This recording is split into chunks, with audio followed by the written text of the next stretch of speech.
Sapat na sa'kin ang ganito, oh. Ang pagmasdan ka sa malayo, kapag kinausap, walang masagot, hiningay lagot.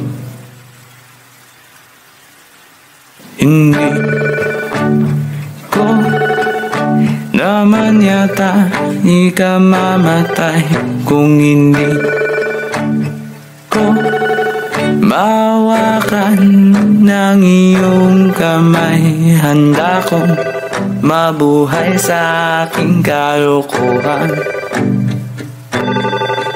Kung wala ka sa aking buhay, walang kalungkutan.